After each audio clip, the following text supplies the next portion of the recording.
दोस्तों पिछले साल हमने इंडिया का सबसे बड़ा हॉरर फेस्टिवल किया, हॉरर कॉन। और आपने हमें उसके लिए खूब सारा प्यार दिया, आप सपोर्ट किया, आप वहां आए, अपने फेवरेट हॉरर क्रिएटर्स से मिले, खूब सारी मस्ती करी, खूब सारे हॉरर गेम्स खेले, खूब सारे हॉरर विलन से मिले, हैलोवीन हम लोगों ने सबने साथ में मनाया। इस साल हम फिर से आपके लिए लेकर आए हैं हॉरर कॉन, जो कि होने वाला है पिछले साल से और भी बहुत ज्यादा बड़ा, क्योंकि इस साल हम पूरे 2 दिन तक हॉरर को सेलिब्रेट करेंगे। आपके फेवरेट हॉरर स्टोरी टेलर्स आएंगे, हम एक हॉरर की पार्टी करेंगे जहां हम नाचेंगे, गाएंगे, मस्ती करेंगे और खूब सारे मजे करेंगे। तो आओ हॉरर कॉन में 25 अक्टूबर और 26 अक्टूबर को हो रहा है NSIC ओखला दिल्ली में। जल्दी से जाकर अपने टिकट्स बुक कराओ, link in the description and pin comment. और दोस्तों हॉरर कॉन के अपडेट्स के लिए हॉरर कॉन इंडिया का इंस्टाग्राम हैंडल अभी फॉलो कर लो, link in the pin comment. दोस्तों पार्ट 1 में हमने देखा कि स्मर्ल फैमिली एक नए घर में शिफ्ट हुए और उनके साथ अजीबोगरीब चीजें घटने लगी। चीजों का इधर से उधर हो जाना, घर में एक बहुत तेज बदबू आना और तो और घर के अंदर एक काली परछाई का दिखना, ये सब स्मर्ल फैमिली के लिए आम बात हो गई थी। लेकिन जब उनकी आंखों के सामने उनका फैमिली डॉग हवा में उड़ा और दीवार पर टकराया, तब उन्हें यकीन हो गया कि उनके घर में स्पिरिट्स हैं और वो लोग बहुत ज्यादा घबराने लगे। पर इस कहानी का पार्ट 2 शुरू करने से पहले अभी तक जिन लोगों ने भी खूनी मंडे को सब्सक्राइब नहीं किया है, वो जल्दी से सब्सक्राइब करो, क्योंकि अगर आप हमें सब्सक्राइब करोगे, बेल नोटिफिकेशन को ऑन करोगे, तो इससे हमें बहुत ज्यादा मोटिवेशन मिलता है आपके लिए जल्दी जल्दी ऐसी ही डरावनी कहानियां बनाने का।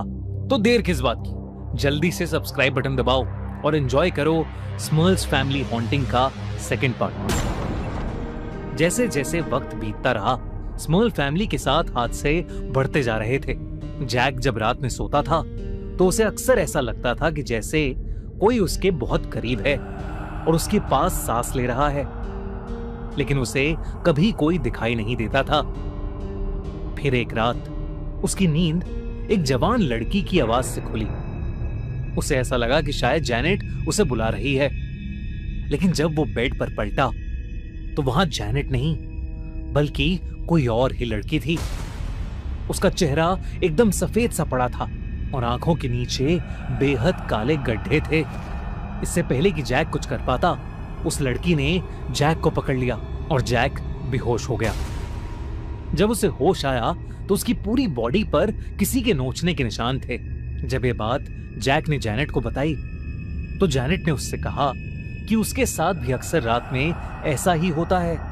कोई लंबा काला साया उसके पास आता है, उसकी चद्दर नीचे खींचता है और फिर उसके पैर पकड़ लेता है, जिसके बाद उसे होश नहीं रहता।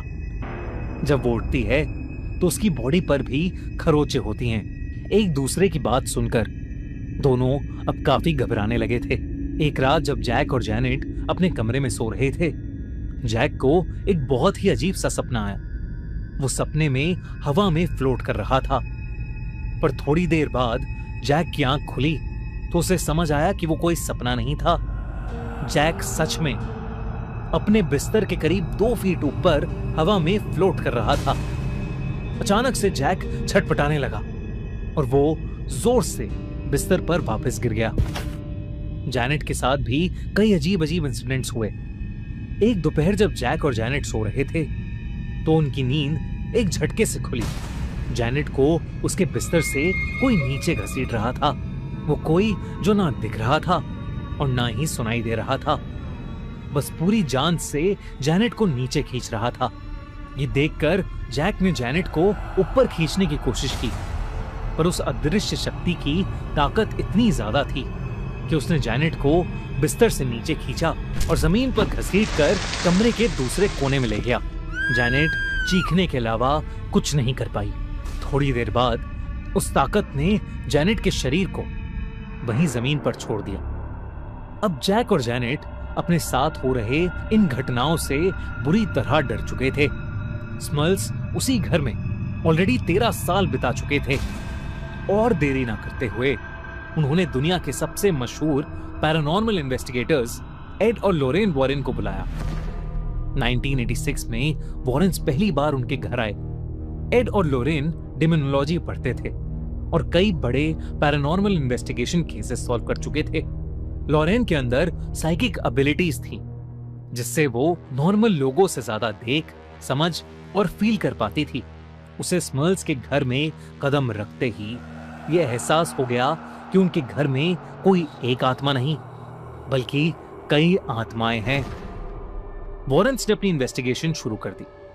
एड, लोरेन और उनकी टीम ने पूरे घर में कई टेप रिकॉर्डर्स लगाए। स्मर्ल्स के घर जाकर एड और लोरेन समझ गए कि ये कोई आम हॉन्टिंग नहीं थी। जब उन्होंने इन्वेस्टिगेट किया तो उन्हें पता चला कि स्मर्ल्स के घर में 4 स्पिरिट्स थीं।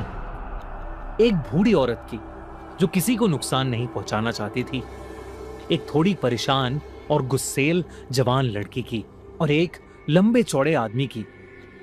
लेकिन इन तीनों आत्माओं से कई खतरनाक थी वो चौथी आत्मा, एक इनह्यूमन डिमोनिक एंटिटी, एक डीमन यानी एक शैतान की आत्मा जो बाकी सब पर कंट्रोल कर रही थी। वॉरेंस ने कई सारे ब्लेसिंग रिचुअल्स और एग्जॉर्सिज्म शुरू कर दिए। एक एग्जॉर्सिज्म के दौरान एड होली प्रेयर्स पढ़ते हुए पूरे घर में घूम रहा था जब अचानक से उसे जैक और जैनेट के कमरे में एक परछाई दिखी। वो कमरे में गया और जोर जोर से होली प्रेयर्स पढ़ने लगा और तभी अचानक से उसकी सांसें अटक सी गईं। उसे ऐसा लगने लगा कि जैसे कोई उसका गला दबाने की कोशिश कर रहा है। उस इनविजिबल फोर्स की उंगलियां एड के गले में गड़ रही थीं, पर तभी एड की टीम का एक मेंबर वहां आ गया और उसने जोर जोर से प्रेयर्स चांट की। कुछ ही देर में एड के गले से वो प्रेशर गायब हो गया, लेकिन उसके गले पर उंगलियों के गहरे निशान बन गए थे। कई रिचुअल्स के बावजूद स्मर्ल्स की ये मुश्किलें खत्म ही नहीं हो रही थीं। घर का माहौल अब इतना हैवी हो चुका था कि बच्चे अपने कमरे में अकेले सोने से मना कर देते थे। जीसस क्राइस्ट के क्रॉस घर की दीवारों से अपने आप उतर के नीचे गिर जाते थे। फर्नीचर खुद से इधर उधर हो जाता था और पूरा घर उथल पुथल हो जाता था। कई बार तो स्मर्ल्स और वॉरेंस के सामने ही चेयर्स हवा में उड़ती थीं और आपस में बजना शुरू हो जाती थीं। इसी बीच एड को जैक जेनेट के बेडरूम के अंदर वाले मिरर पर एक मैसेज दिखा, लीव, यानी चले जाओ यहां से। जैसे कोई उनके वहां होने से बिल्कुल खुश नहीं है और उन्हें वहां से जाने के लिए कह रहा है। कोई भी प्रीस्ट एड और लोरेन की मदद नहीं कर पा रहा था।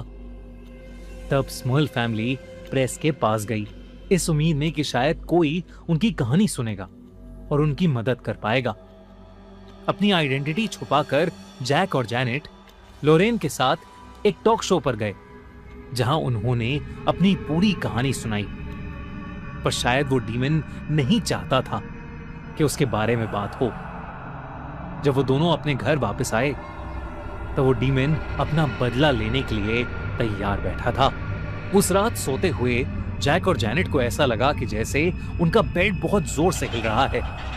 जब उनकी आंख खुली तो उनका बेड हवा में फ्लोट कर रहा था। उनके सामने एक बहुत ही भयानक डीमन खड़ा था।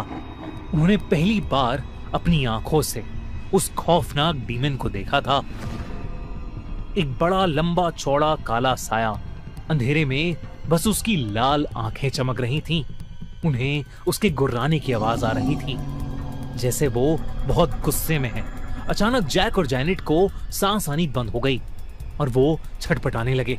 कुछ ही देर में वो बेहोश हो गए और जब उठे तो उनके पूरे शरीर पर कई चोटें थीं। वॉरेंस ने फिर भी हार नहीं मानी, पर एक एग्जॉर्सिज्म के टाइम जैनेट पोजेस हो गई और हवा में फ्लोट करने लगी। उसकी आंखें सफेद हो गई थीं और वो दर्द में छटपटा रही थी। जैक से जैनेट की ये हालत देखी नहीं जा रही थी। वो एग्जॉर्सिज्म रोकना चाहता था, लेकिन वॉरेंस ने उसे एग्जॉर्सिज्म रोकने से मना कर दिया। जैनेट दर्द में चीखने लगी। अचानक उसकी आवाज भी बदल गई, जैसे कोई और किसी और भाषा में चिल्ला रहा है। तभी हवा में फ्लोट कर रही जैनेट जोर से दीवार पर जाकर टकराई और नीचे गिर गई। जैनेट के सर से खून बहने लगा और तब जैक ने वो एग्जॉर्सिज्म रुकवा दिया। वॉरेंस ने आखिरी एग्जॉर्सिज्म 1989 में किया और इसके बाद सारी डिमोनिक एक्टिविटीज धीरे धीरे कम होने लगी। लेकिन कभी भी ऑफिशियली ये कंफर्म नहीं हुआ कि उस डीमन ने स्मर्ल्स को अकेला छोड़ दिया। 15 सालों के टॉर्चर के बाद स्मर्ल्स को आखिरकार वो घर छोड़ना ही पड़ा।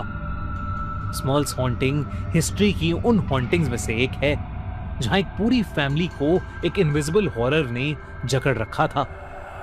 ये एक ऐसा केस है जहां किसी के पास कोई जवाब नहीं था। वॉरेंस ने भी एडमिट किया कि उन्होंने अपने पैरानॉर्मल इन्वेस्टिगेशन के करियर में इससे ज्यादा डेंजरस और वॉयलेंट डिमोनिक एनर्जी कभी फील नहीं की थी। स्मर्ल्स फैमिली हॉन्टिंग का ये केस इकलौता ऐसा केस बना जो वॉरेंस कभी सॉल्व नहीं कर पाए। दोस्तों, अगर आपको स्मर्ल्स फैमिली हॉन्टिंग की हमारी ये एनिमेटेड वीडियो पसंद आई तो हमारे चैनल खूनी मंडे को सब्सक्राइब करना बिल्कुल मत भूलना।